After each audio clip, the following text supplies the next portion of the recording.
Nilinaw ng Isabela Electric Cooperative o Iselco 1 Santiago Branch Office ang tamang proseso ng muling pagkakabit ng kuryente matapos makabayad ang isang consumer.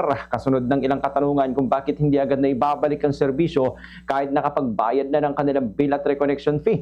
Sa panayam ng Bomb Radyo Kawayan kay Naomi Valdez, Branch Office Supervisor ng Iselco 1 Santiago Branch, sinabi niyang may sinusunod na hakba na hanggang 24 hours na time frame para sa reconnection alinsunod sa umiiral na patakaran.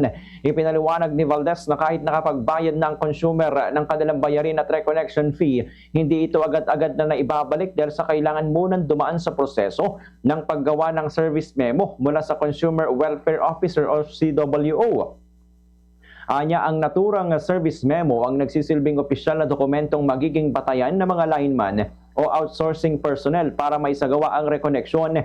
Ayon pa sa kanya, matapos magawa ang service memo ay pinapasa ito sa guard ng tanggapan at saka ibinibigay sa mga linemen na siya namang pupunta sa lugar ng consumer upang muling ikabit ang linya ng kuryente. Dagdag pa ni Valdez na may mga pagkakataong naaantala ang reconnection dahil sa may ilang consumer na hindi pumupunta sa Consumer Welfare Officer upang magpagawa ng service memo matapos magbayad.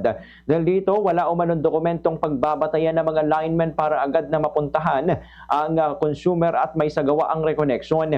Binanggit din niya na may mga sitwasyon na hindi agad napupuntahan ng consumer dahil sa hindi makontak ang ibinigay na contact number. Ayon kay Valdez, may mga pagkakataon din na ilang beses tumatawag ang lineman ngunit walang sumasagot, kaya naman naitatala sa record na no response dahilan upang maantala ang reconnection. Kaugnay nito, pinaalalahanan ng Iselco 1 na mga consumer na sundin ng tamang proseso kapag naputulan ng kuryente. Kabilang dito ang pagpunta sa Consumer Welfare Officer upang magpagawa ng service memo at ang pagbibigay ng tamang contact number upang madaling makontak ng mga lineman. Idinagdag pa ni Valdez na kung sakaling hindi pa rin naibabalik ang serbisyo ng kuryente sa loob ng 24 hours matapos makumpleto ang proseso, maaari manong bumalik ang consumer sa tanggapan ng Iselco 1 upang ipagbigay alam ang kanilang concern upang agad itong matugunan. Nakikiusap naman ang Iselco sa mga member consumers na kung may mga reklamo ay dumulog na lamang direkta sa kanilang tanggapan sa halip na idaan sa social media tulad ng Facebook upang agad itong matugunan. Ina-action na naman nila ang anumang natatanggap na reklamo o concern ng mga consumer basta't ito ay naipapaabot ng maayos sa kanilang branch office. Ganito ang bahagi ng pahayag ni Branch Office Supervisor Naomi Valdez.